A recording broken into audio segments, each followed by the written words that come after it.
I'm going to share this again. I'm going to tab over to InDesign. I'm going to zoom out. I'm going to go back over to Chrome. I'm going to try my, oh yeah, there's something wrong with my Wacom tablet.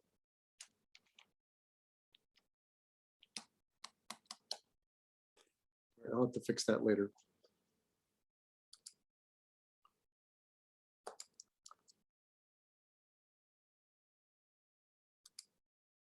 All right, Vivian.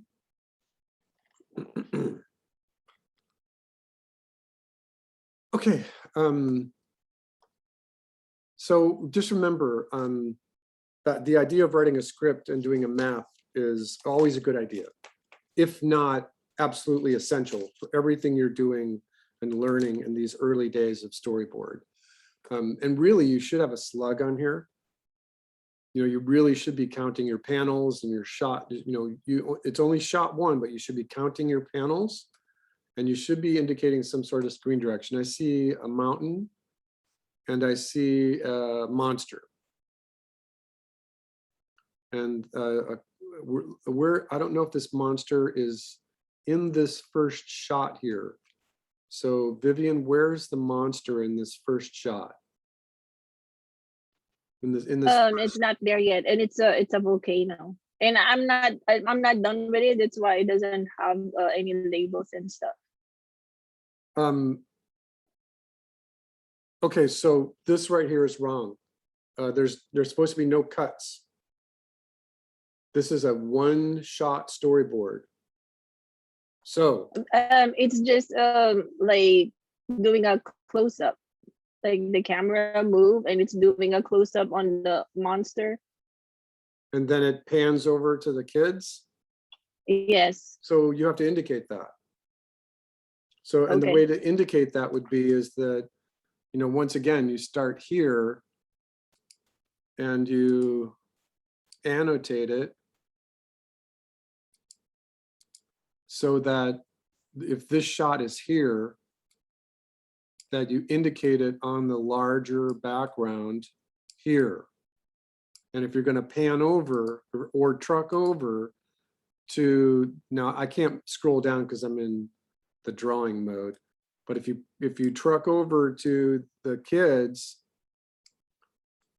then this is position A, and then this becomes position B. And then you put a little arrow indicating that. But remember that you have each one of your panels should be numbered. Sorry, it's really hard to draw with a mouse. You don't need this, it's all shot, but there should be a slug here, and you should be giving us whatever camera direction that you need. Right? Right. Okay. And remember too that it's always it's always important to draw the map. And you should really, if you have the script in your head, that's okay, but you should always give yourself a map. All right, so technically, so always start with a map before the thumbnails. Yeah, always, because then you know where your space is. Okay.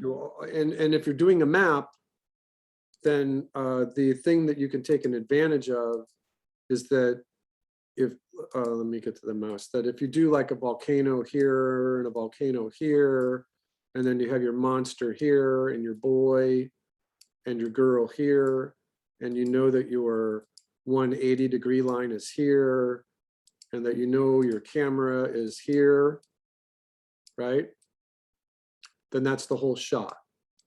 And then if you know if your camera too is just going to be on the monster, then that's a truck and a zoom at the same time. So what this camera sees here is just the monster, and then you're going to have to pan or truck over to see the boy and the girl. And you can figure that out with your map. And if you're going to go back and forth, then you're going to have to zoom back and forth. Or like I showed you last week with that film that we watched, you can do a tilt. You know, your camera can tilt, but this was an exercise in not cutting. So make sure that you make sure that you indicate that there's going to be a pan or a truck correctly here. And it looks like you need a couple extra, maybe an extra couple days as well. All right. Laura?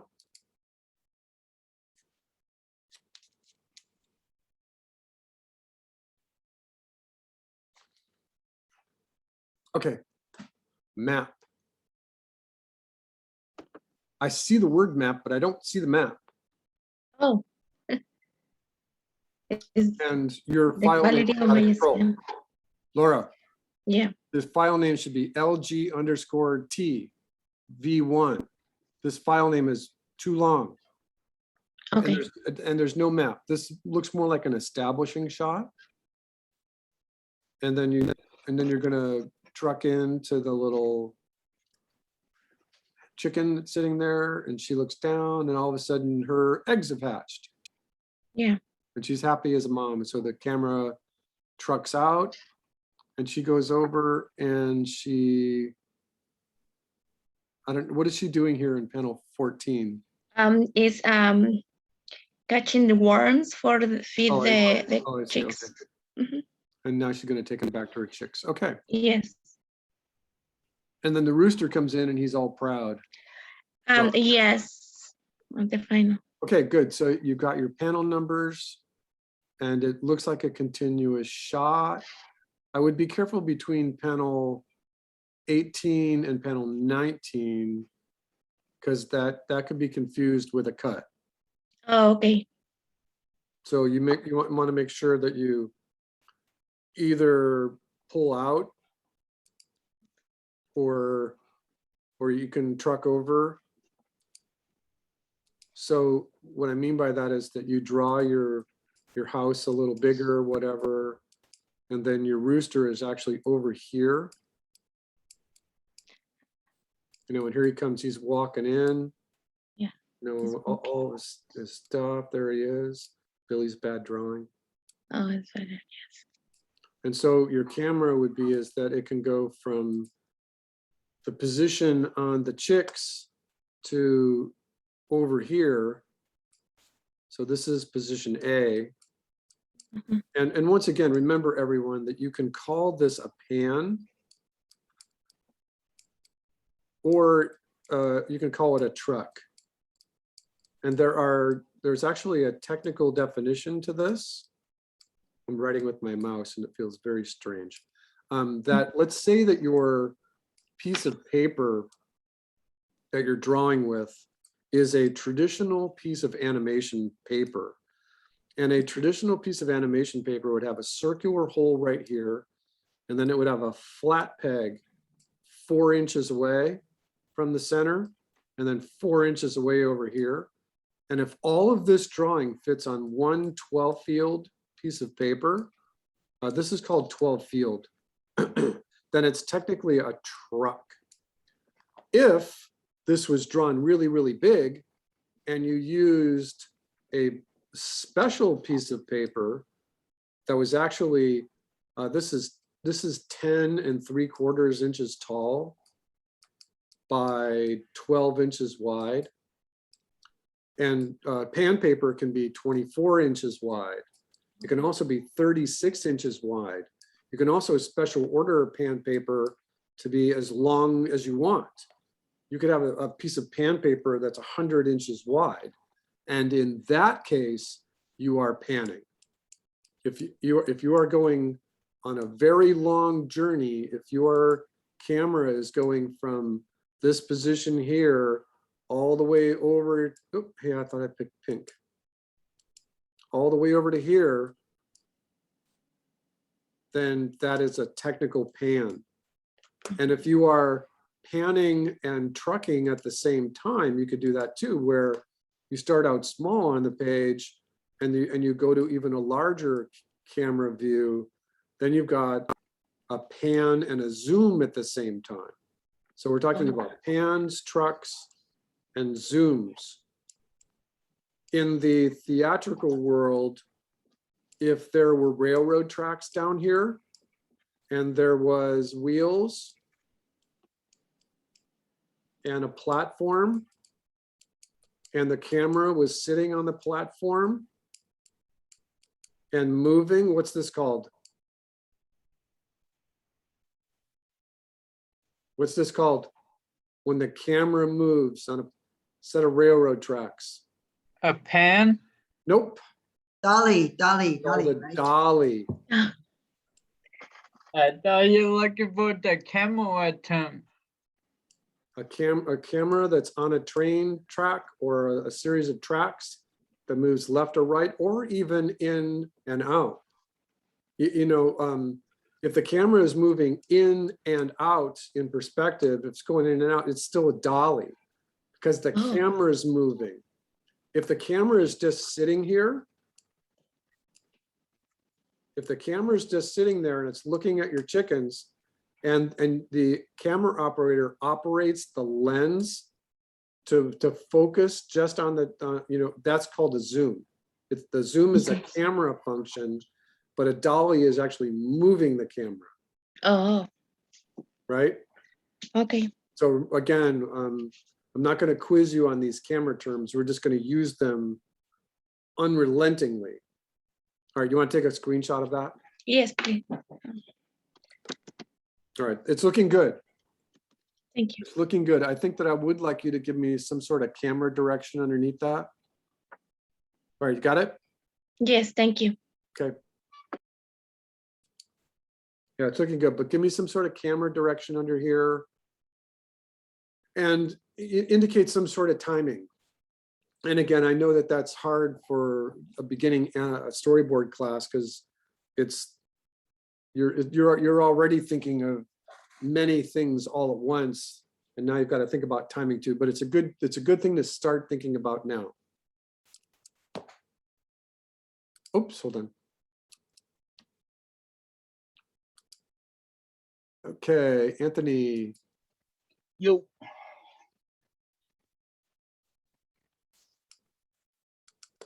It's too big. Oh, sorry. Can't see it. So whatever you did, do something different next week so that it's not so big. Okay, sorry. And remember, part of this is just the presentation of it. I've got a magic mouse on my Mac, Mhm. and if I swipe just this way a little too fast, I'll end up going backwards on my screen clicks. Okay. All right, characters, monster, map. Screen name is a little long for what it is, right? Okay. AG underscore SS, SS, AG that's fine. underscore S. Keep those file names short. Script.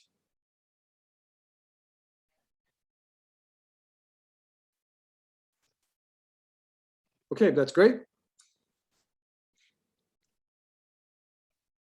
Slug, okay. And okay, so you're trucking in to the monster or zoom, that's fine. And now it looks like, where's the bird? All right, so the bird is up in the tree here. Yep. All right, so what I'd like you to do is just get used to thinking about the camera. And so this could actually be repeated as a master shot, because here you've got a truck in to the monster, but then you've also got a truck, oops, hold on, and a diagonal pan at the same time. You can see your stage is getting smaller, right? Your Okay. camera is zooming in. That's a Z axis. And it's also trucking and going on a tilt to the bird. So that works. But I think that you should get in the practice of maybe copying this whole drawing here as a master shot and putting your camera move as a camera guide over the top of it. Okay. It's just a really good practice to get into. All right, and then your bird is up there chirping away. Okay, so then you're trucking back out again. And your truck goes all the way to the ice cream. And the monster, is this the monster? Yeah, it's the monster scratching his head, looking at All the right, leaf. so he's mad about the leaf in his ice cream. And then you truck back out to see that the bird is just relentlessly singing. And the guy's just about had it with the bird, so he gets mad. So technically you're going backwards, right? Mm-hmm. So technically it's a truck and a zoom at the same time back to the monster. And then the monster's flinging the ice cream. So this is again, this is a truck and a zoom at the same time, Okay. but your camera is following the ice cream, okay? And then I Looks kind of like ended you're right there. still Yeah, I'm a little working on off. it. Yeah. All right, you're still working on it. So what I would like you to do is, I'd like to ask you, you've got a multiple page PDF. How did you make this PDF? Explain it to me just quickly how you made that PDF. I just I put it all into one file, and then I highlighted Wait, the stop. images. What kind of one file? They were all PDFs. Hold on, let me look at it. I have it open right here. I know, I think but they're JPEGs. how did you get, they were JPEGs? You took a Yeah. picture with your phone? Yeah, took pictures with my phone, JPEGs, And then how did you get them assembled? I highlighted them, and then I could right click, and it says combine into Acrobat. All right, so that's why you can't control your size. Okay. So what I would highly recommend is putting them into Word. In Or Word? if you have- Okay. or if you have a Mac, you can use Pages, Okay. right? And so it doesn't have to be like one long continuous shot. Pages are fine. And then you can control the size. If it's 8.5 by 11 landscape, then it fits a little bit better in this window. Okay. Because right now, the native pictures on a cell phone are technically about, I think they're set at about 14 inches wide or something like that because of the pixel depth. Yeah. And so that's what that's what they are, and you're not controlling it. So assemble them in a Word document and then export them as a PDF. Heard. For sure. I'll do that. If you end up having just a bunch of JPEGs and you drag, click, and right click to just say make a PDF, it will be a PDF. But when you present it like this, I have to go back and forth and up and down, and I can't do this. See Yeah, this? Yeah. I can zoom in, but I can't zoom out. Yeah. All right. So keep working on it. All right. Cool. It's looking good so far. Finish the story. Thank you. All right, Alex. Look at Alex's beautiful file name. Doesn't that just make you happy, Chloe? Chloe has disappeared. Sorry, my Zoom froze. It looks nice. Doesn't that file name just make you happy? All right, script, Turtle Love.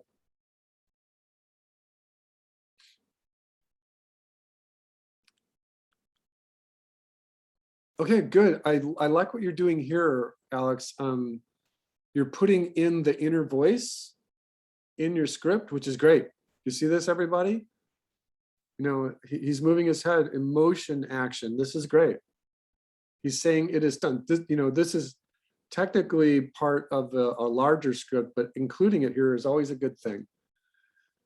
All right, so this is your map, and you're starting to think a little bit more three-dimensionally, which is fine. You can do that. Line of action, okay. Camera one, okay. Storyboard notes, okay. I'm sorry, Professor. Can I see the part of the map for take a screenshot, please? This one? Yes, thank you.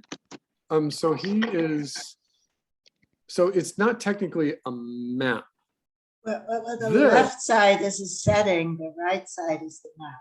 Yeah, oh, I see. Yeah, so this is the I just setting. needed some notes to think about how it looked, and I just put my work in the Right. document.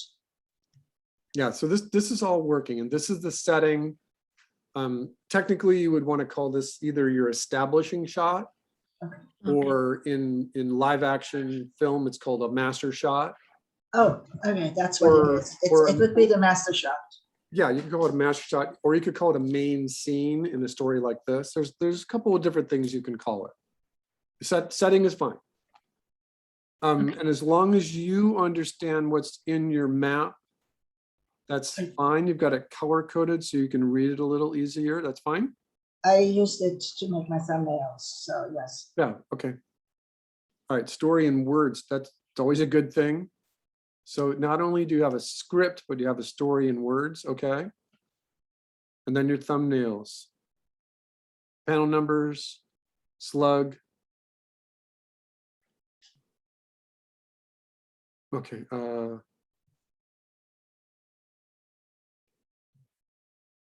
So I want to know what happens to the bird. Oh, I see. There's a dolly. All right. So I think that the best way for you to indicate this is draw your background out a little further. Right? And what is this? This is the nest? No, it's just a piece of ground It's and a little plant. All right, and then this, what is this green thing? Is that the snail? That's the beginning of the plant. Oh, it's the plant. Okay. So what the best way to do this is to, I'm going to stay with your lead here, is to put the little plant thing over there, the little grass, whatever it is, and then put this like this. And then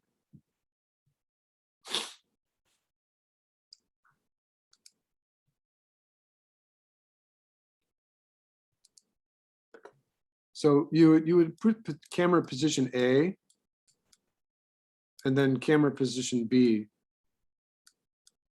And in this case, if it's long enough, it can be a pan. Or you could call it a truck.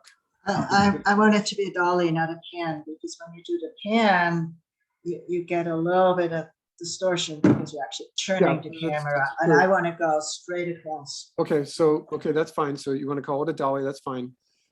So one thing that I would like you to do is when you are watching any kind of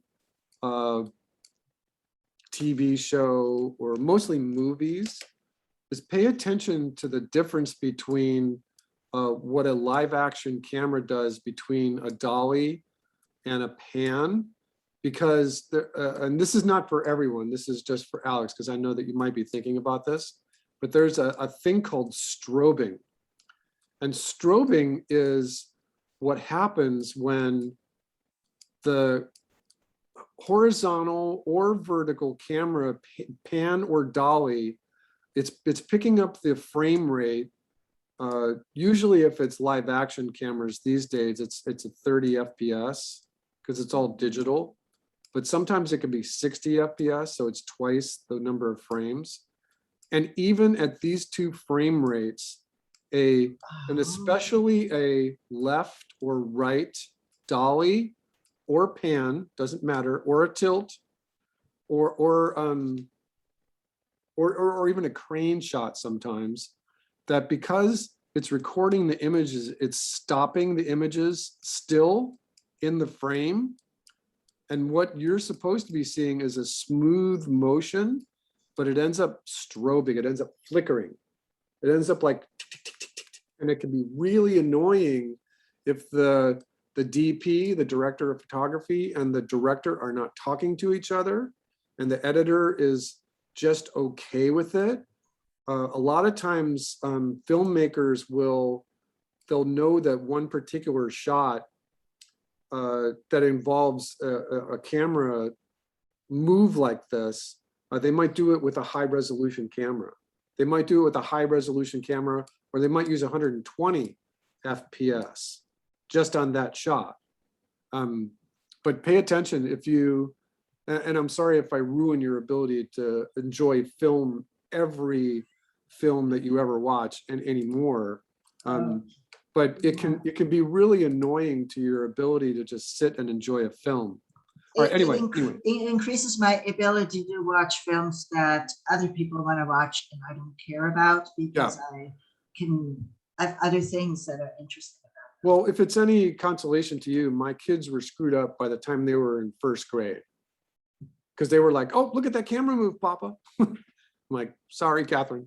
All right, so continue here. Your flower grows and you dolly over a little bit. The snail comes in and then it looks like you have to indicate a zoom, which is fine. And the snail eats the plant. And then the turtle comes in and the snail tells the turtle about I heart the plant. And the turtle says, I heart you. But then, so you could indicate this with as a quick zoom. And remember that there's a couple of different kinds of zooms. What I'm thinking of here is a crash zoom. So between panel 12 and panel 13, you've got panel 13 looking like this. I'm sorry, looking like this. So this is technically a zoom, but you can do a crash zoom, and that's a real thing. So you just put a hyphen, and you could say crash zoom. It's really fast. In fact, we didn't talk about it, but there's a whole bunch of different kinds of cutting.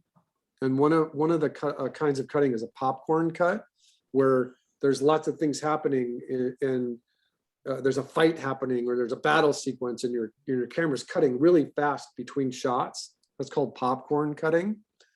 You know you've done the popcorn cutting incorrectly. Is it if you want this to be a serious battle and your audience is laughing, then you know you did your popcorn cutting wrong. And that's what focus testing is for. All right, let me clear that. All right, so what happens here? We come in and he is going to try to eat the snail, his teeth, and oh, he does. So he does, he eats the snail and then he burps. All right, so this is good. This is good. I like the transition from I love you to now you're dead, you're my dinner.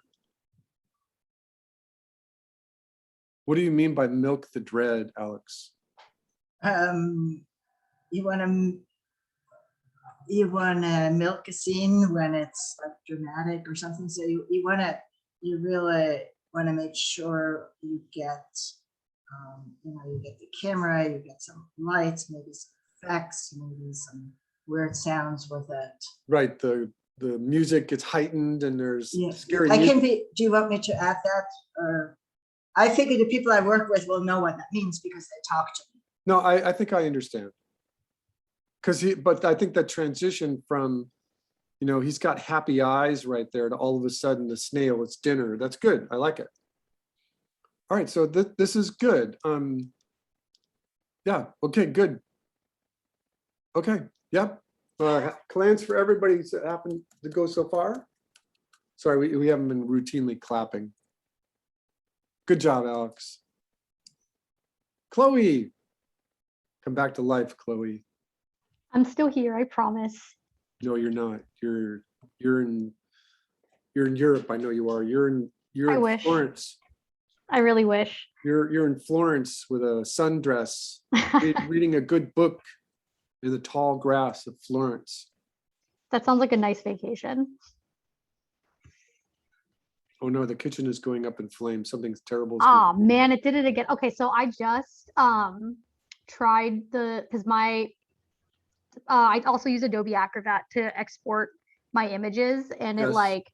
and then I changed my method because you had just mentioned to Anthony to try using a Word doc.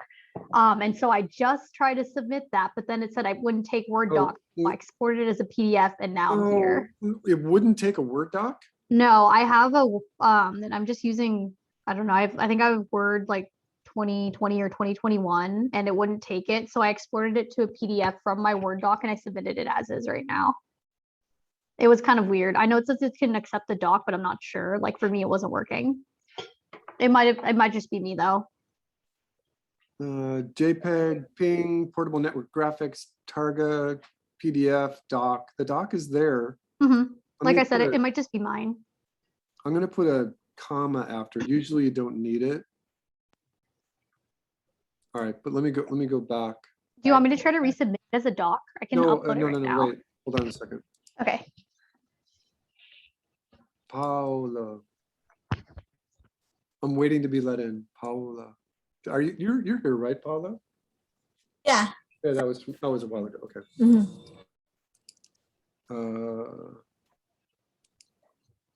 No, Chloe, I think that what we can do is just, I saw that the Zoom function was working.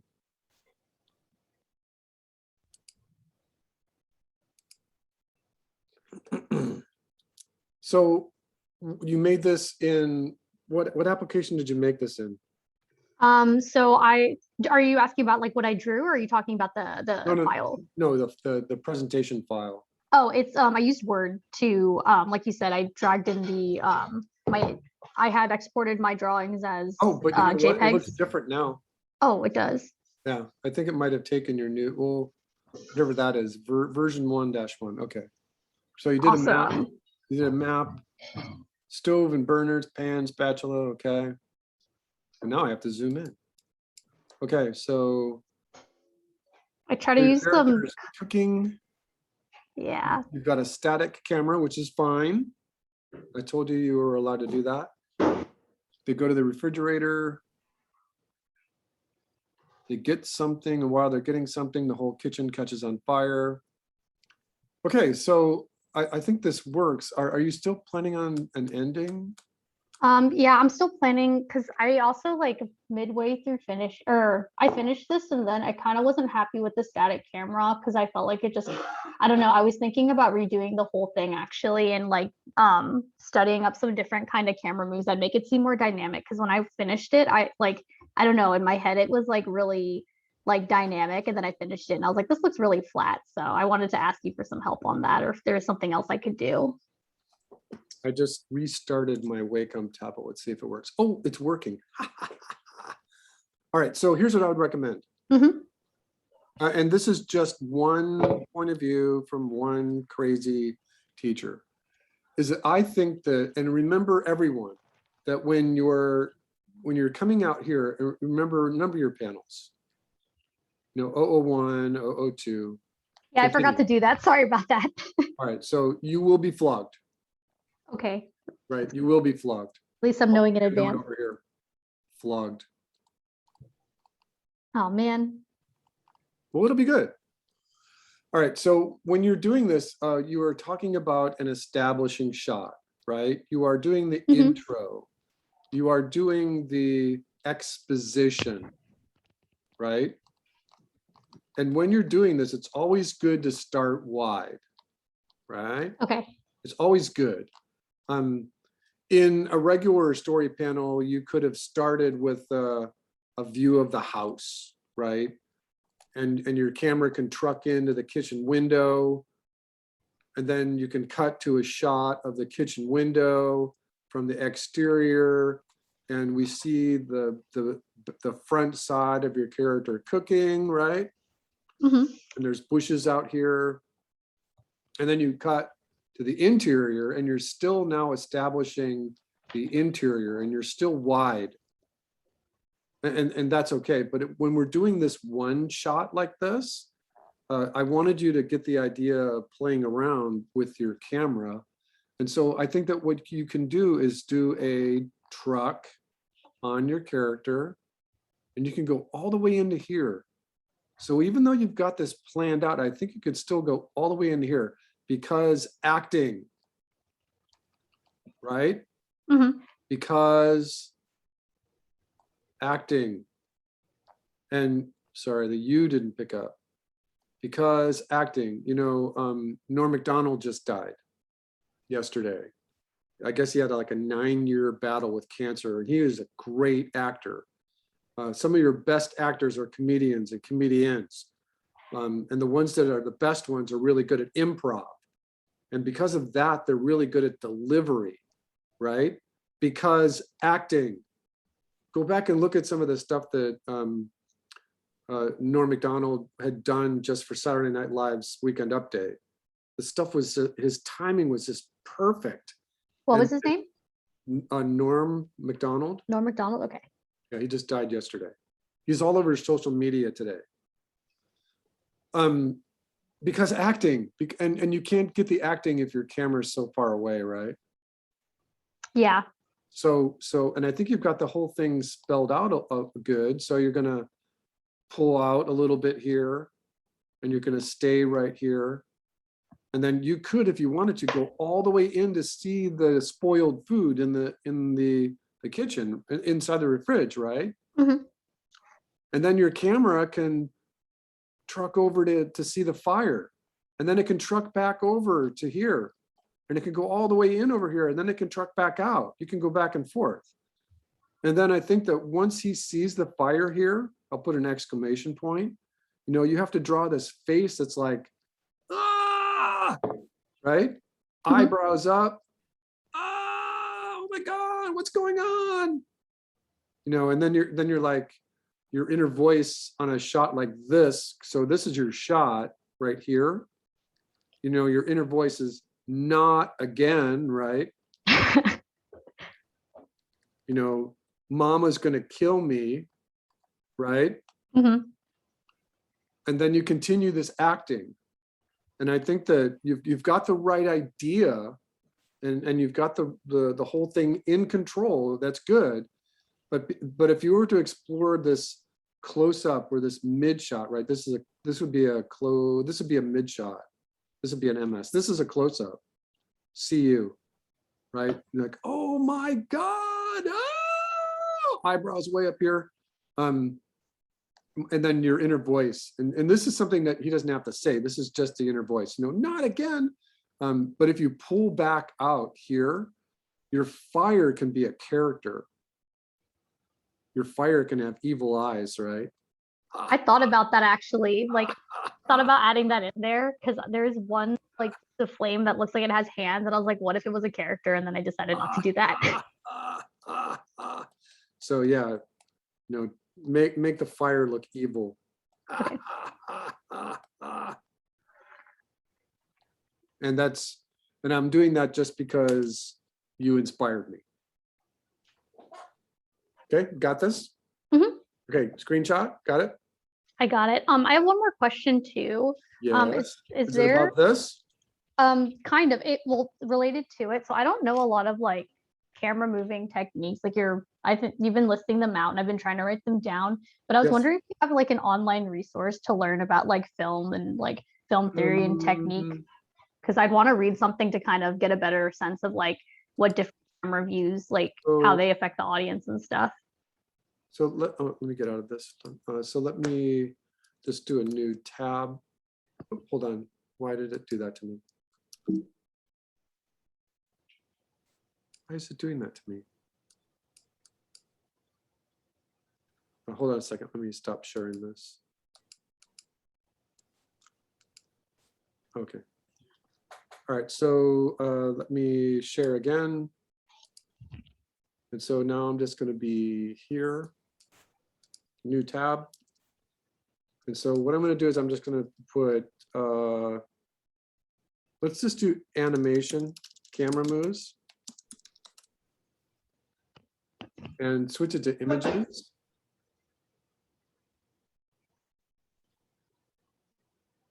And this looks good here.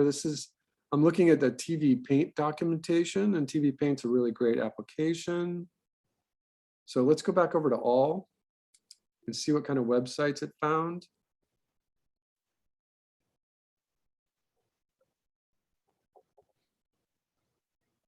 This is Pinterest. Let's open it in a different tab just to take a look. So here's your two shot. Here's your the shot that we talked about on day one, where the camera is behaving with the line of action. You see it right there? Mhm. All right, so let's take this is, you know, and remember that this is just picking up trends.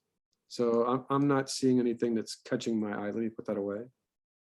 4 tips for great camera animation. A blog. This is someone's blog spot. And I'm doing this. No, I don't like that one.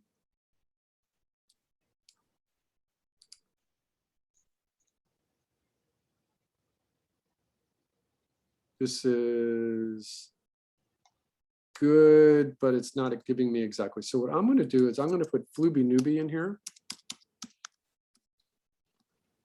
Because it is a blog spot, but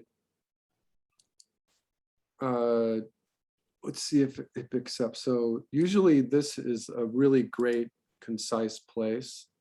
So this is just coming in Flooby Newbie blog spot, and then in types of camera moves. And this is good. This is good. So these are like little GIFs. A GIF is a graphic interchange file format.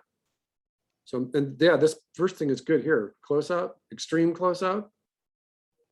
And you could even have a wicked extreme close up. You know, if you ever watched Bren and Stimpy, sometimes the camera went up Stimpy's nose. And instead of an ECU, extreme close up, you could have WECU. And here's your truck in, and see it says dolly right. Truck in, dolly out, pan right. This is good. Crash zoom. Remember we just talked about crash zoom? Here's a zip pan. Tracking pan with action.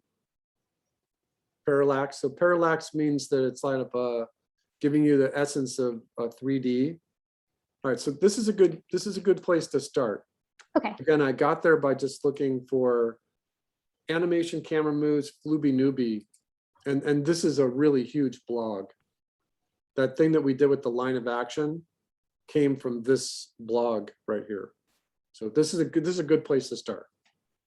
All right, thanks, Billy. Oh, you're welcome. All right, let me see where I am here. I have to go here, and I have to go here. Okay. We have hands in our camera for Chloe, please. Okay. All right. Magnus.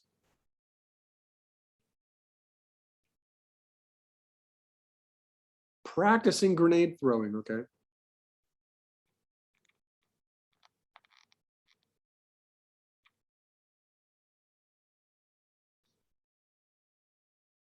Okay.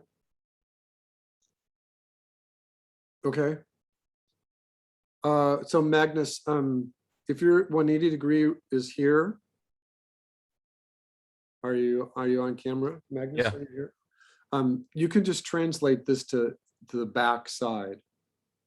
Okay. Right. You don't have to put your 180 degree line or your line of action so close to the camera. As long as it's parallel, it doesn't matter. All right. Okay. Then you did a little sketch of what this is. Yeah, it could be a bird's eye view. Okay. All right. Aspiring grenader. Fade in. Okay. Okay. So then you're gonna dolly. It's a pan and zoom. Okay.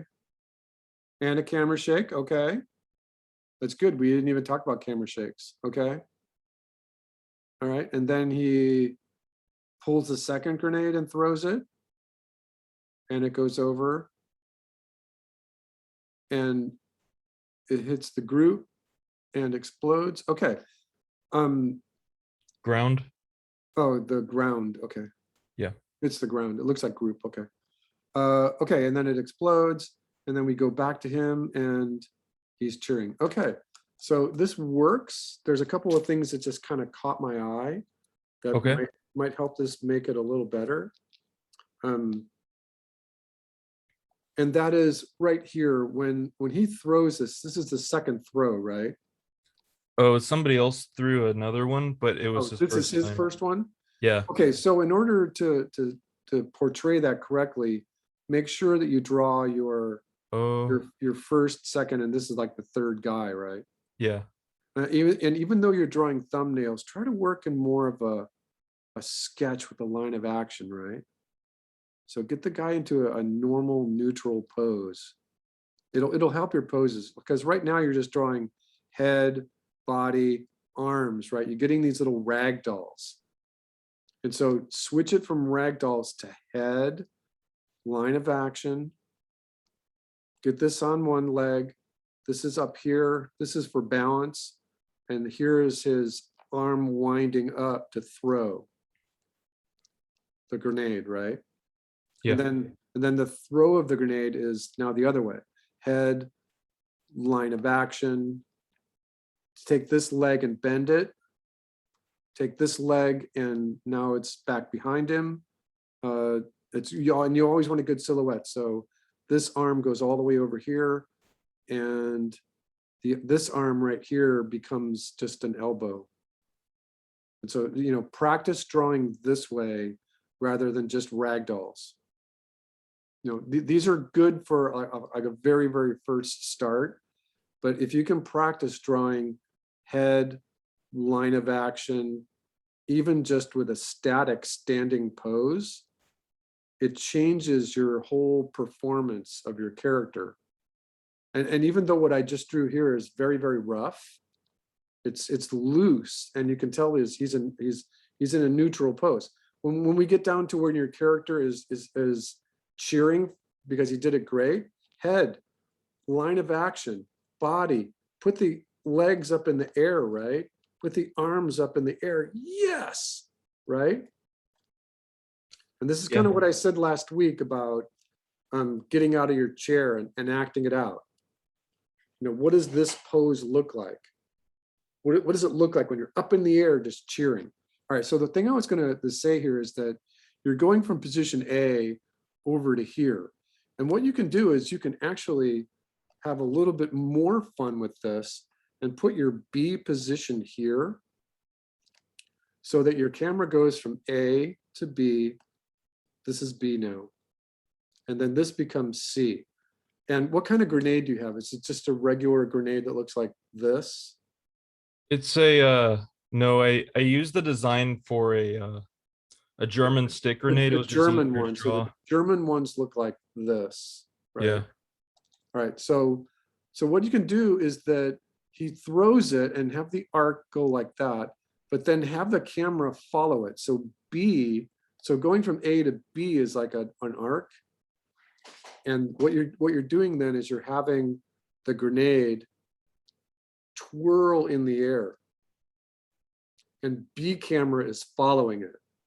And it's following it so closely that all that camera sees is the rotation of the grenade in slow motion. And so whatever this is panel 9 now, right? You don't need to do the shot. And in here, you just put the rotation like this, and your camera indication is the same. It's camera spins in midair, or the grenade spins in midair, but then you write camera follows. Yeah, that was one of the things I was having a really hard time with this. So you just draw this. You draw this whole thing right here, and you draw camera A, camera B, which looks like this. This is camera B now.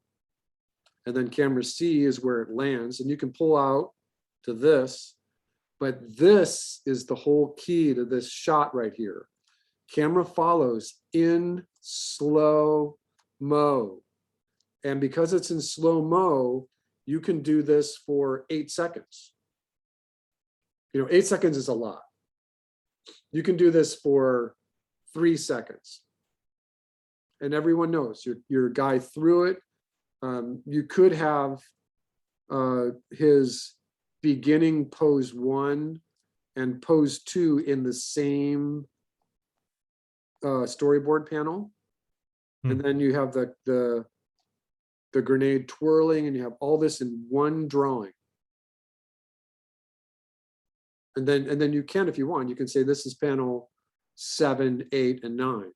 And that's one way to handle it. But this is the key to this, is that your camera follows in slow-mo, 3 seconds. And what's happening is that whatever's in the background, right? You've got trees panning, or you have things that are zipping in the background, and they're just moving. Those things just move. The camera is following your grenade, but the things in the background move. All right, does that make sense? Yeah. All right, and so this looks good. The whole thing looks good. I think that you should work on your rough drawing just a little bit, but your whole planning looks good. Yeah, it's been I spent a really long time doing the planning. It shows. You've got, you're getting there. Everything you're doing is good. Now just work on this, add a few little bits in here, and it's good. Okay. All right, so you want to take a screenshot of that? Yeah. All right. That's good. Okay, got it, okay.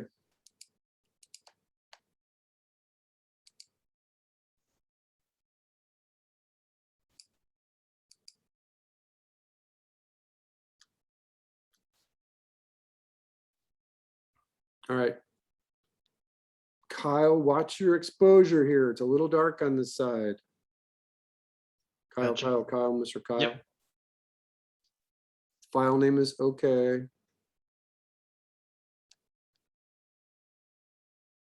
Okay.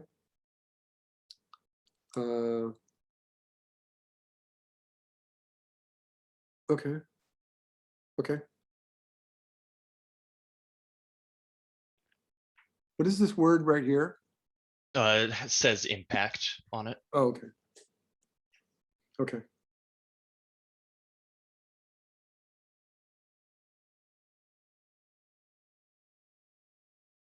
All right, so this is close to being correct here.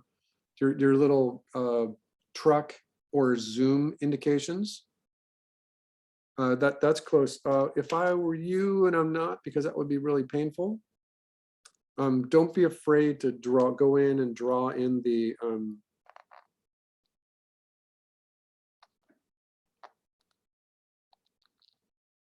original camera. Oh, okay. No, you could Gotcha. even start really close, right? Mhm.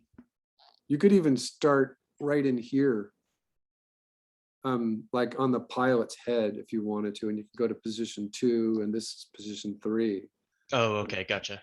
If you had Maya, you could even start with like that very typical cockpit, right? Mhm. Sorry, Zoom is not the best drawing tool.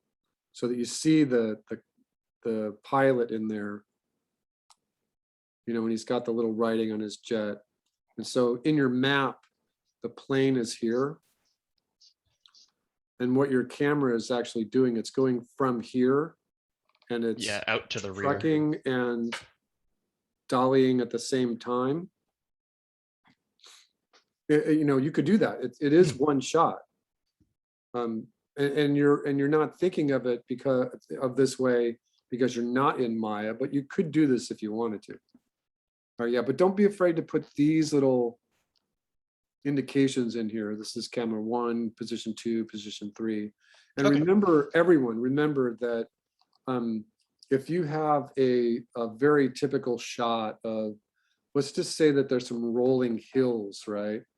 And there's some, oh, here we go with those saguaro cactuses again, right? And you've got this really deep perspective of this desert.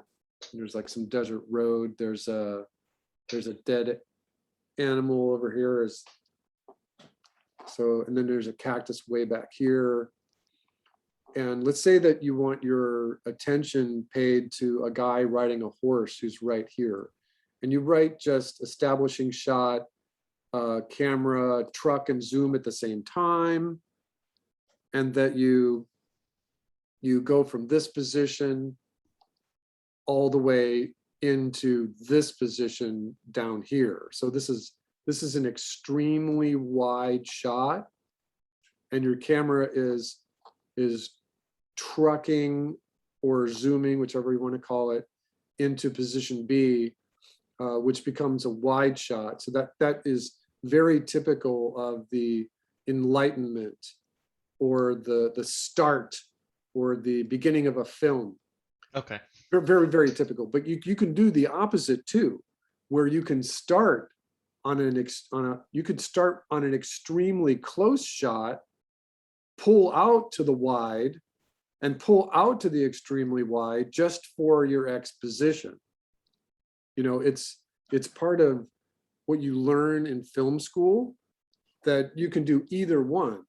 It's just that if you have the shot where, you know, the typical shot where the rolling hills are there and the setting sun is over there, and you got these sun rays, and you've got the guy riding on horseback. There's the cowboy riding on horseback. Looks just like a cowboy riding on horseback. And your camera is set on him on an ECU. right? This is the camera on his head. Mhm. And it dollies out and it pans out and it zooms out to reveal this kind of a shot. All the while, the cowboy is getting smaller and smaller and smaller as he rides off into the distance. And the music is playing, and there's a cross dissolve, there's a DX, or there's a fade. You know, that is a typical ending of a film. You know this, you've seen Is- this. Was it 8 hundreds- seconds for the fade in and fade out Yeah, for the something like beginning that, and something. okay. You've seen this over and over again. This reads as the ending of a film.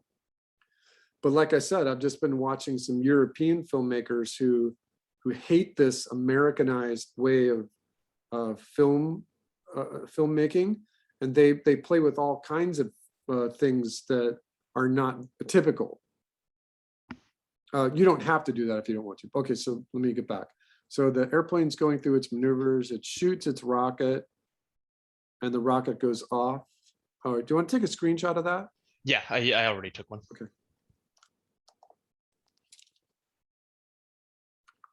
All right, then the camera follows the rocket, and the rocket goes into the other airplane, which looks like an angry bird. Did you intend that Not really. It's upside down. in So panel because 18? it's rolling over. It's doing a Oh, barrel it is, roll. but it looks like an angry bird. Is that okay with you? I guess. Chloe, is that okay with you? It's thumbnails, so Yeah. it doesn't have to look exactly All like right, what and it's supposed to then be. your angry bird. So what happens here? Does the plane invert It's itself? doing like a barrel roll in the air, evading the Oh, okay, missile. so indicate that with a little bit stronger arrows here. Okay. And then you miss this part. Plane goes from inverted to verted or whatever. Oh, okay. Plane rolls over. All right, then you pull out and he shoots a rocket. And there's an impact. Okay, so let me just take a look at one thing. All right, so the camera's following the It goes first to drop. like an extreme wide shot. Yeah, so and this is where it hits the impact. No, so the first missile gets dodged by the jet. Oh, so in panel 14, this small drawing is the jet. Oh, I see. It's averting it right here. Yeah. Okay. All right. Yeah. So this is working, and then he shoots an arrow, and then the camera follows it, and then you have this impact. So we don't know what the rocket hit. Oh, okay. Yeah. Well, it's impacting the first jet that we see at the very beginning. Okay. So I think that what you need is you need to elaborate on panel 28 just a little bit more in order to tell your story visually. Okay. And I think, this is a great place to start.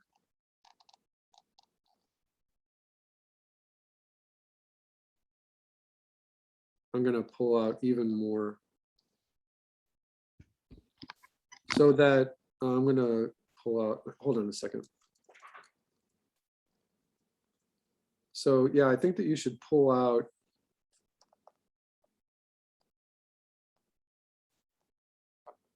so that we can see plane 1 over here. Mhm. And I'm just scratching it in. So start here, pull out here, and then so this is your first action, is that the rocket is going to go from here, and then we see this impact happening here. And then what happens is that this plane right here flies right through here. Okay. So it flies right through here, and then you pull out even more, because now what we see that this plane right here has impacted the rocket, and we see the explosion happening right here. Mhm. And because that explosion is right here, what your camera actually does is moves from this position now to this position that you've got. Okay. That Gotcha. just clears it up.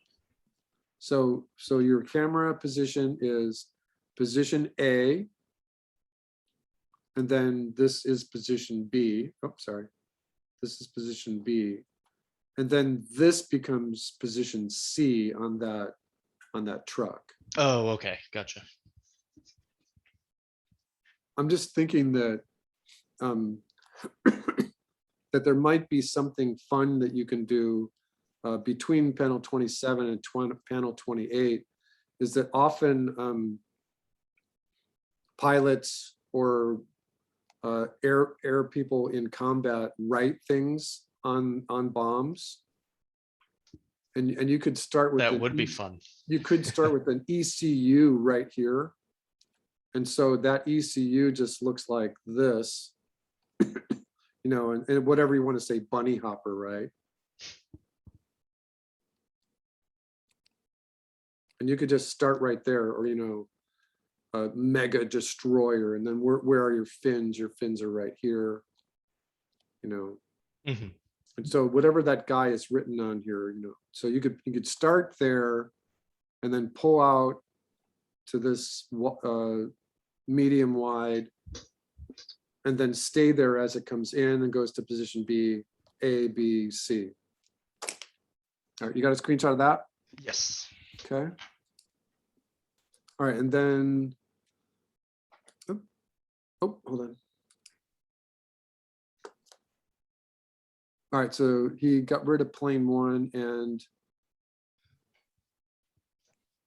He goes out and does a flyby, and then that's let's the see, so he end. goes out and then comes by and goes off the screen. Okay, so that works. I think you've got a handle on your camera and everything.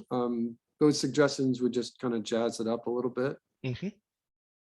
Okay, can I see some hands for Kyle? And those hands include the idea of him rebuilding his presentation, because he presented it 3 times today. You see that, everybody? It's like he's been busy. He's been doing this for 4 hours. Good job, Kyle. Thank you. All right, Riley. Yes. Oop, hold on. All right. Oh no, it's the Big Lebowski. Oh, the bowling. Yeah. Well, they're always in a bowling alley. There's like 48 shots inside the bowling alley for the Big Lebowski. All right, is this your establishing shot? Or your Well, map? I need to work on my map. You know, like an aerial view of like a sky view of the area. Well, no, technically this would be either an adult side view or a tall adult side view. This is not. It's just a regular camera. This is a little higher, but. All right, so prepares to roll. Camera goes to here. Strike. Zoom in. Yep. Applause. And So in remember progress? that when you're this close, you have to come back out again. So on this, I'm not going to draw, I'll just indicate it with my mouse that your camera is over here. So now you have to, you know, you can do a crash zoom, right? You could do a crash zoom. Here you can do a camera shake. Okay. And this just covers it for everyone, that in order to do a camera shake, the way to do this is to imagine what's happening is that the whole shot right here is pivoting on the very center of the screen. Let me actually get it into the center. So the center is right here. And so what happens is that this corner rotates a little bit to the left, and so does this one, and so does this one, and so does this one. So what you do is you draw a little dot right where that is, and you connect them.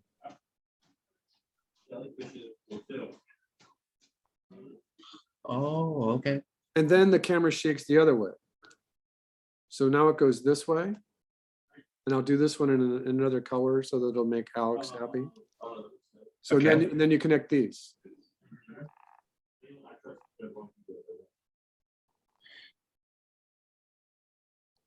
And that's your camera shake. And then you could write little motion lines out here. Okay. And then in your camera direction, just write camera shake. Okay. So that is the technical way to do this. Just imagine the corners are rotating on the center. They're going left or counterclockwise, and then they're going clockwise.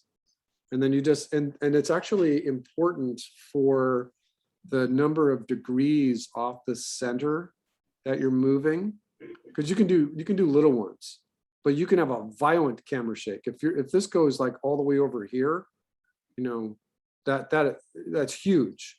It's actually upsetting enough that this would end the shot because the whole environment is going to be exploded.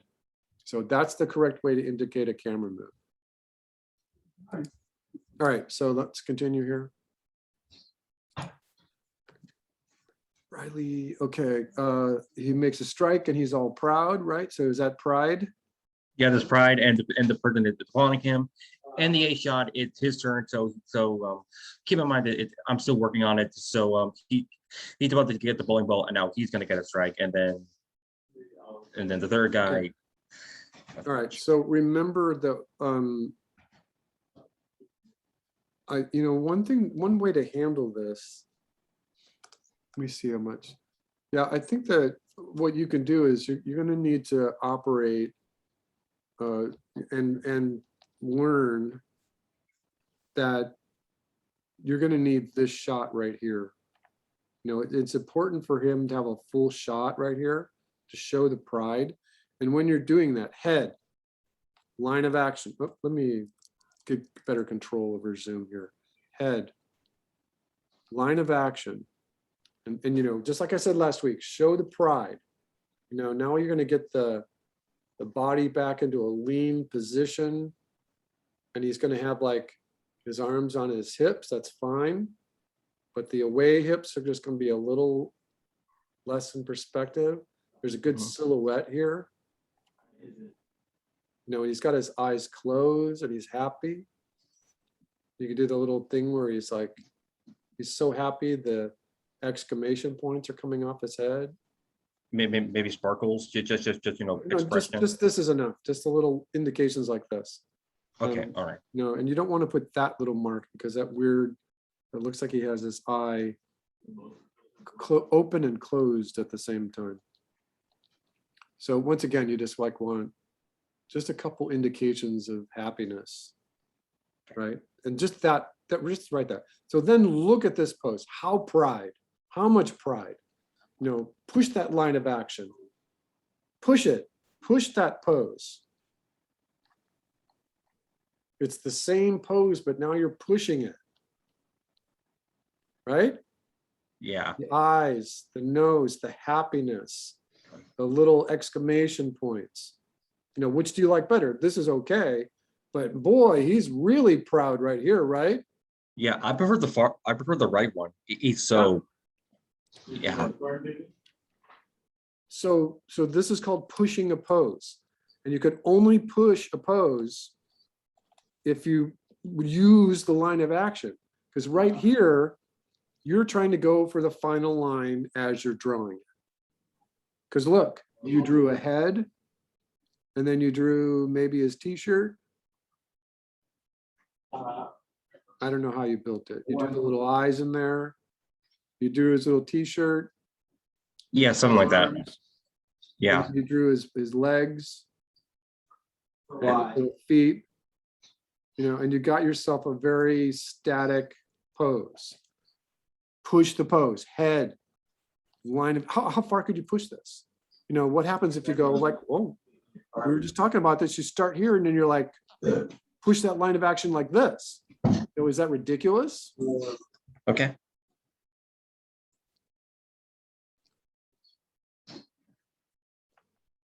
You know, that might be too much. Yeah. How far do you want to push it? You know, then do it again. Do a little thumbnail and say, you know, what if he's like this with his arms in his pockets?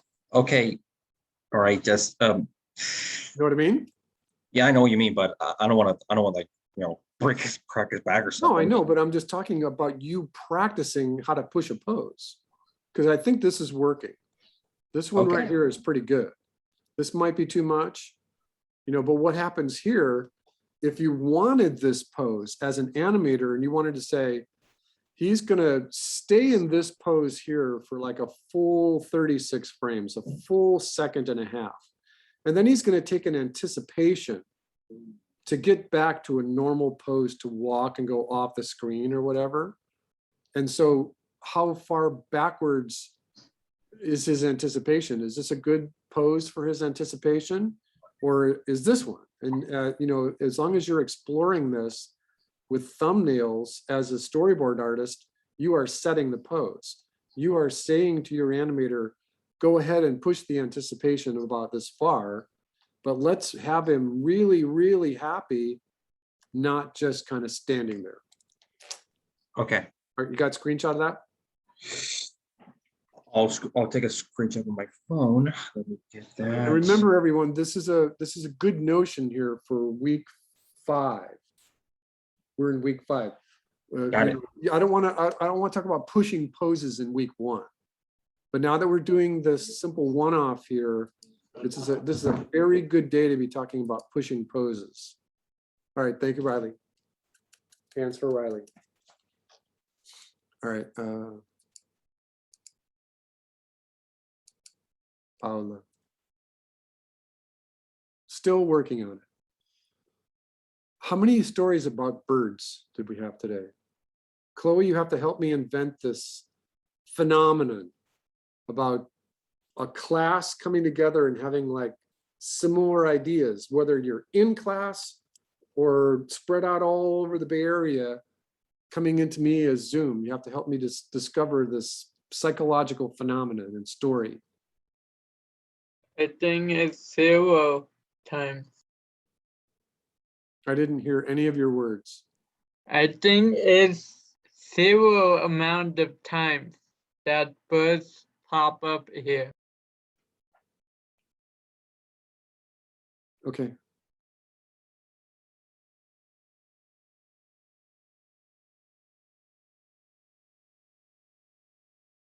All right, she smacks into a tree and falls.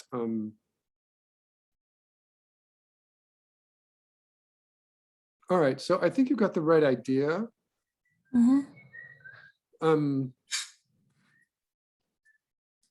Careful, you've got a space in your file name. Oh. No spaces. You see my eyebrows? Not really. How about now? Yeah. Here, I'm going to do a drawing for you.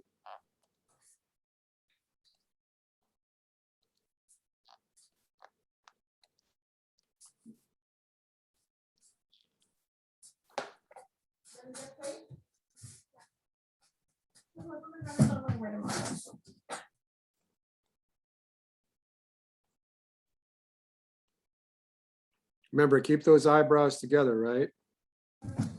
How more do you want to push the line of action of the eyebrows so you can only see a little bit of the pupil? All right, there's a pose for your angry teacher. Let me get my little hat on, my glasses. There, see how angry I am?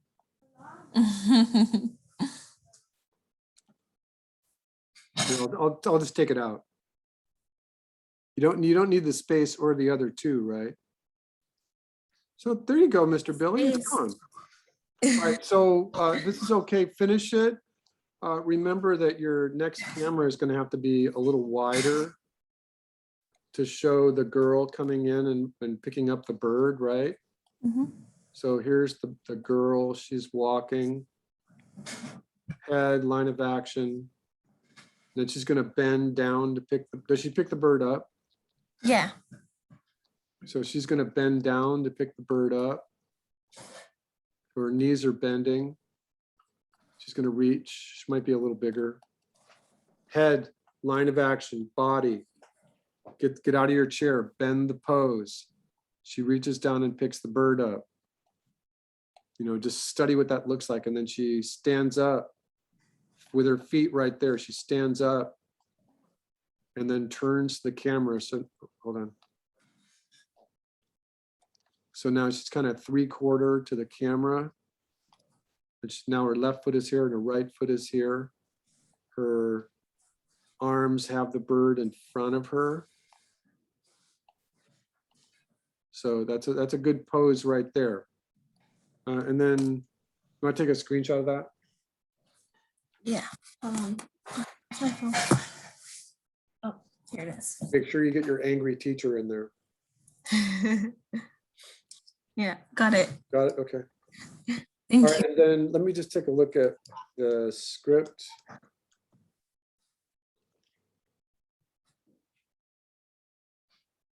All right, so she gives the bird back to the mama in the nest or whatever. Mhm. Or Like remember- Yeah.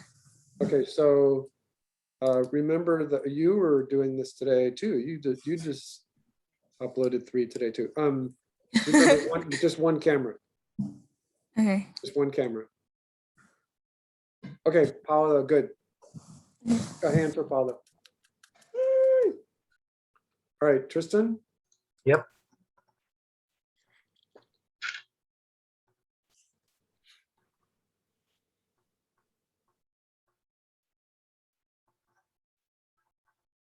Ooh, a hunter is hunting a werewolf.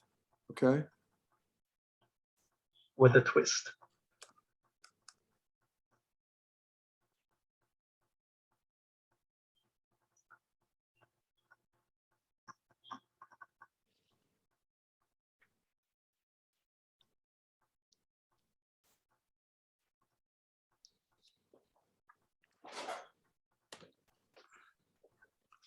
Remember 6 seconds is only 1/8 of a second, right? That's not seconds, that's a frames. 1/4 of a second. Is this 6 seconds? No, 6 frames. Yeah, that's only 1/4 of a second. That's like really, really, really fast. If this is 12 frames, that's only a half a second. So you have to readjust your slug. Okay. All right, so work on your drawings.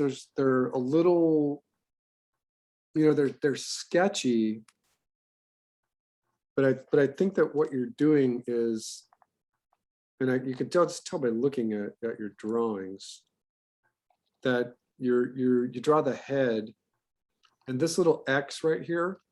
That remember that X is supposed to be the vertical and horizontal medial lines that turn this circle into a sphere.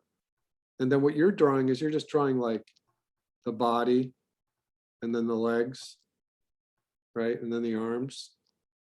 But I think the best way to do this is head and then get that line of action. Just draw that either a single curve or a compound curve, then draw a bean shape for the body. And you can sketch this. You don't have to draw the bean shape in one stroke. You can sketch it, but draw the bean shape for the body instead of like going like this and trying to hit just the outline of it. Because then you got your balance and then you can draw your legs like that. Like start thinking about volume right away. What do you want this guy's arm to be doing? If he's the hunter, wait, why is this arm up in the air right here? He's looking up at the sky. Oh, he's looking. So, all of a sudden, if you do this, this is more descriptive of what he's doing because now you can actually get his gun in there. So practice drawing 3-dimensionally. Remember, this is his torso. So there's a 3-dimensional quality to the top and the bottom. Right. So you are drawing sketchy, but let's transform this into this. Okay, I can do that. All right, so this guy jumps from the rock, and so this is actually either a truck or a zoom to this position. And so where's this wolf? It's in the bush in the background. Here? No, the other one, the smaller one. Here? No, the other Here? one. Yeah, that one. Oh, so you have to go from here to here, all the way to here. So you have to indicate that on your camera, that your camera is going to go all the way to there. Okay. Because it's not a cut. So, and this is a practice. This whole assignment is to practice this. And I don't think you need to do a crash zoom right here, but you're gonna truck in all the way here. It's not a cut. And then you're gonna have to come all the way back out again. So indicate those camera moves so we know that you are thinking camera moves and it's not just a cut. Right. It can be a cut later. All right, you want to take a screenshot of that really quick? Oh, yeah. Okay, there we go. Got it? Yep. All right, so wolf, he's grinning. The wolf goes over to here now. Yes. All right, so then you have to do the same thing. If you want this view, you're gonna have to show that zoom. I know you set it right here, but now, and then the wolf is chuckling, so I think you should be even closer. You know, I think it's gonna be much better for you story-wise if you get in to a close-up. This is a CU, so that you can show the wolf is laughing, head, the snout, right? He's got his eyes closed because he's laughing, right? Right. And keep his ears alert because he's happy.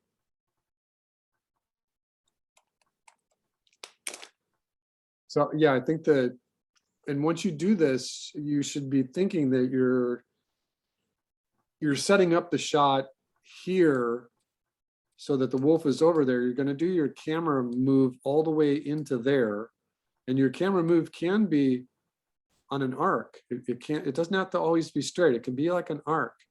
It could take a long, slow move if you want, and then you could go all the way into an extreme close-up here. And when you do that, you don't have to be so static in the way these shots are planned out on your page, because what you're actually doing is you're training your hand to draw inside this box, and you shouldn't be doing that. I don't want you coloring inside the box. You should be setting the perspective and then drawing the shot and then putting the camera on top of it. Okay. All right, so then the wolf comes over to the rock and he's laughing again, and the wolf pounces on him and he eats him. Oh, he pets him. All right, they become friends in the end. Okay. So that's my suggestion. Even though these are just still thumbs, there should be an essence of perspective, a background, a foreground, a midground in your shots. You know, at some point or another in your close-ups, that this sketch style actually works. But if you're going to be intimate with your characters in panels 19 and 20, then you're going to want to draw more with a line of action. Okay. Right, you got that. Okay. All right, and so let's, before we take a break, what I'd like to do is I'm going to stop sharing for a moment. Oh yeah, thanks. Yay! Thanks, Carmen. Did anybody, well, we can cover that when we come back from our break. What I wanted to do is, let me do it through a Google search. So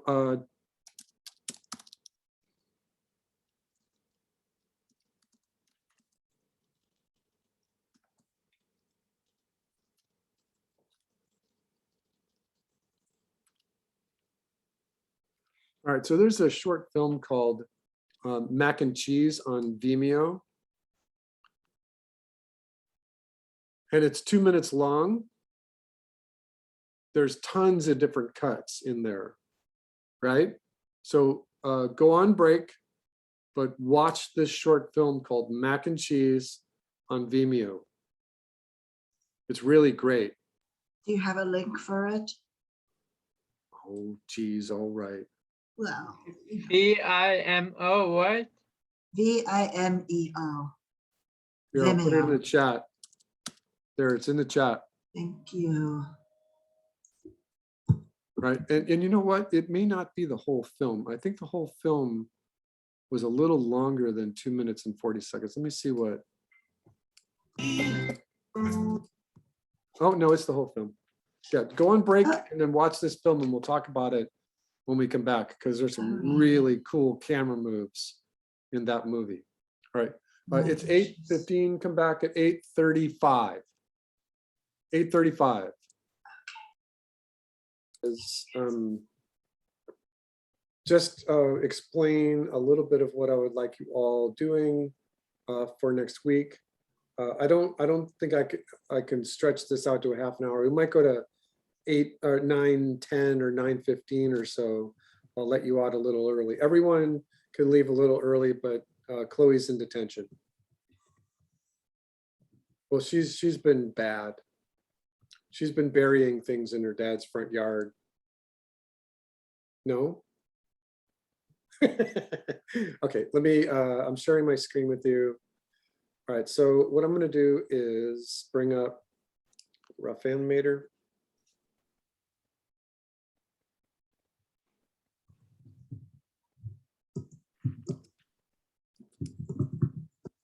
All right, let me make sure I'm sharing my screen with you.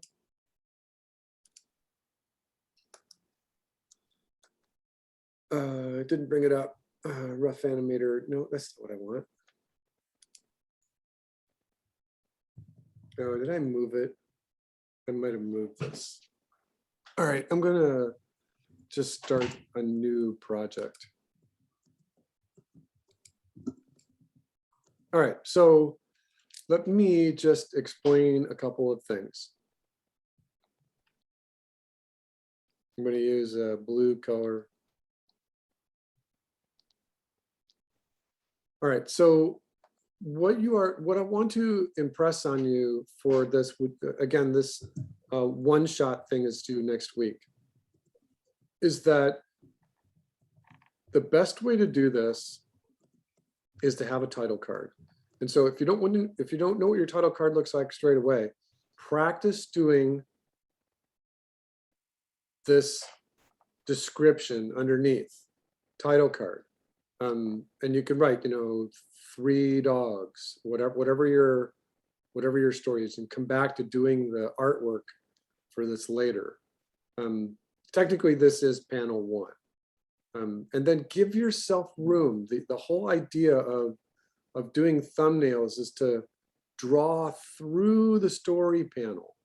Make sure that if you're setting up a shot, that it has some sort of perspective in it, that you have perspective in the sky. I can't impress upon you enough the importance of just thinking about just a static 1-point perspective. I'm not even quite done drawing this, but you get the idea of a 3-dimensional space, especially for an establishing shot. And so you go back in there. This is panel 2. This is your establishing shot. And remember, these descriptions include camera, which includes just if there's a move, camera position. So those camera positions include, we'll just start on an ECU, extreme close-up, mid-shot, wide, extremely wide, right? Or establishing can be extremely, extremely wide. So these are just the first steps right there. And normally, you wouldn't have all these words right here. There'd be another set of story panels down here. And remember, it's good to have a lot of room around your boards. And if you're not comfortable with, and I don't like this, I don't like seeing people just draw right inside the boxes. I just don't like that. I want you setting up your shots so that you know where your horizon is. That if your characters are walking or doing something, you can actually indicate that there's a ground plane. That if you're using 2-point perspective in any particular shot, that you're using 2-point perspective. If you're using 3-point perspective, even in a thumbnail, it still reads, right? So you got 1-point, 2-point, or 3-point perspective.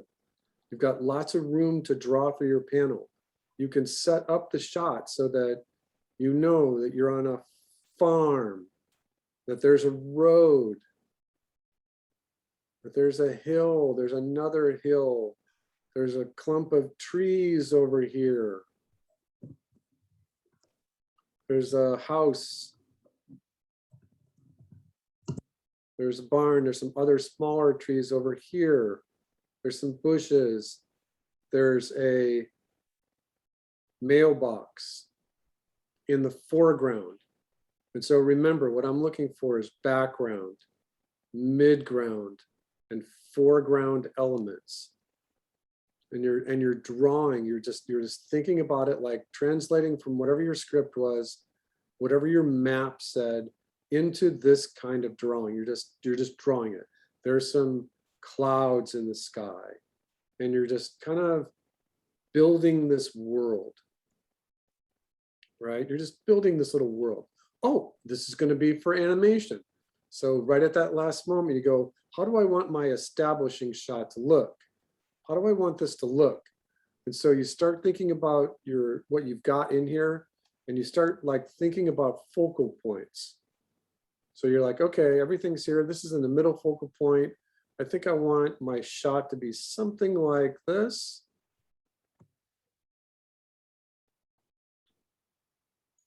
And remember to keep everything at or around 16:9. And then remember, if you've got this, and I'm just going to erase,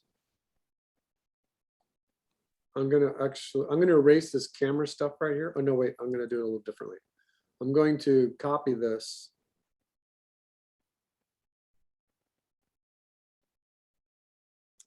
And put it in a new drawing. Turn my end skin off. I'm going to paste it. I'm going to make it bigger. And so this is just a copy of what we have here in this original sketch right there. And so in this right here, and if you're working with this rough animator, I think that it's nice because this will allow you to think about it in terms of animation, in terms of in the next couple of weeks about turning this into an animatic. And so that when we say, what is this slug right here? And if this establishing shot is 4 seconds, that translates to 96 frames. So that down here in the timeline, you've got to take this drawing and hold it all the way out to 96 frames. So that's an important thing, background, foreground, midground.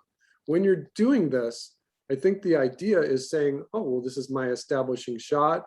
I'm going to come in here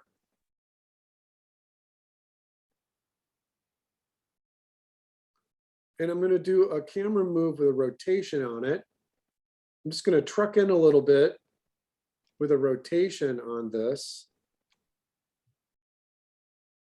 for position B. Remember, we did something like this last week with our drawing of Florence. And remember that this is still just a sketch, but that's okay. You can kind of tighten it up a little bit later. There's the grass. And then you're going to go from there to the house.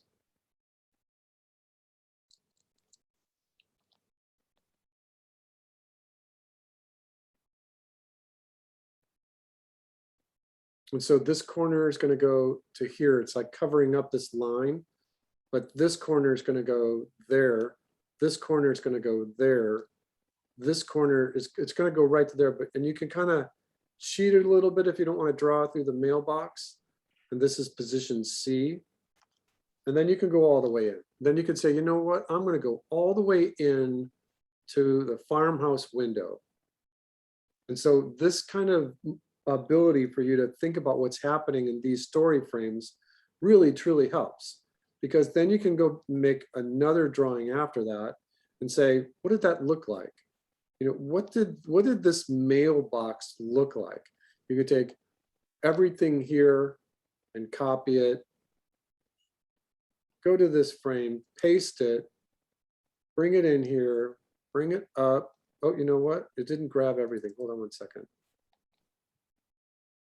I wonder why it didn't grab everything. Copy, paste. There we go. All right, and so I just placed it right here. But what you can do is now you can adjust it. You can say, I'm going to take all of this and bleed it out and create a better drawing here on top of it. But remember, you're still drawing thumbnails, but you are thinking about what the cameras are doing, right? So you go to the next frame, say, paste it again. This one, you're going to rotate it.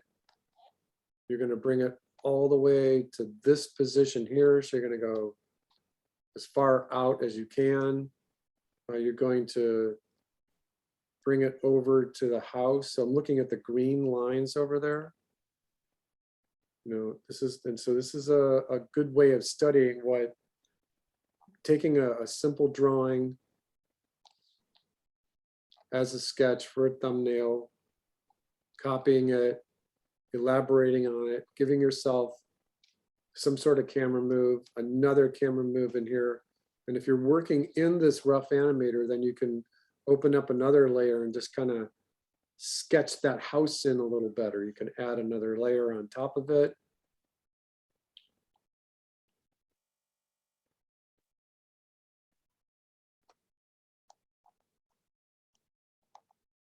And so on top of this, you can start drawing and saying, I'm going to elaborate on my house just a little bit. Once you've got that set up, you can say, here's my ground plane. What does my perspective look like? It's on the hill here.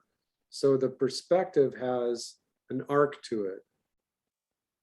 Maybe there's another hill over here, and that hill has its own arc to it. Just setting up that shot. All right. So, and then I'm going to just add a drawing after this just to vary it a little bit, just to reiterate. When you're indicating a camera move, I showed you how to do that just a little earlier. You take this point and rotate it to the left, take this counterclockwise, this counterclockwise, this counterclockwise. But I'm going to show you a shortcut way of doing it. So right now, instead of drawing this line all the way through it, you're just going to draw a little bit of it. You're going to take this line and point it towards that corner. And you're going to do the same thing with this one. And you're going to point this line to that corner like this. Point this one to that one, just like that. And you're going to do the other way too. So now this point's going to rotate clockwise, clockwise, clockwise, and clockwise, and then do the same thing. Point these two lines at each other. Point these two lines at each other. Point these two lines at each other like that, like this, and then put an arrow here, back and forth, an arrow here, an arrow here. Not everyone is going to need this, but it's just good practice. Some story artists like to let these lines go as long as they can without interrupting the story frame that you're working on. It's up to you. So this is just, and then you write camera shake in the camera directions. You just write cam shake. And that remember that in the mac and cheese, when Mac was stomping up and down really hard, you saw that the camera went up and down. So here you can just write vertical camera shake. You can do the same thing. If something is moving and it hits a wall over here, then you can have a horizontal camera shake. You can have a vertical or a horizontal camera shake. If a ball is coming up in perspective and it hits the camera, then you can have a pin cushion. Then your camera can pin cushion in and out. So there's lots of different camera indications for just the camera shake itself. And again, not everyone needs this or what have you. But I think that a whole bunch of you just need to finish your boards. You're still drawing thumbnails. when you're drawing characters, you always have to start with the line of action. Head, line of action, body, volume, draw three-dimensionally. You're sketching, you're just drawing the thumbnails, not a lot of detail, but I want to make sure that it's just one camera. And there were a couple of you who were using a static camera, and that is okay. It's just making sure that you're just drawing one camera. Okay, just checking the chat. So are we gonna look at the previous thumbnail, mapping in the script for me? I didn't understand your question, but I think what you're asking, you're just finishing what you've got. Okay. You're not doing anything new. You're just finishing this. I'm giving you an extra week to finish this. The one shot thumb. One shot thumbs. Okay. Yeah, and I think, let me just check.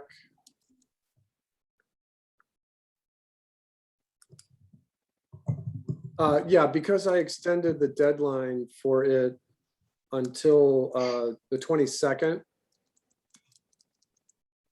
until next week, that you can still just upload right on top of what you already put in there. All right, so you all have one more week. For those of you who are closer to being done with this and don't have a lot of work, like Alex is really close to being done, the next storyboard, I want it to be different from everything else you've done. So it should be a new, unique project. Remember that what you're looking at is 20 to 40 story panels. So that means a story that's like a minute and a half or 2 minutes long.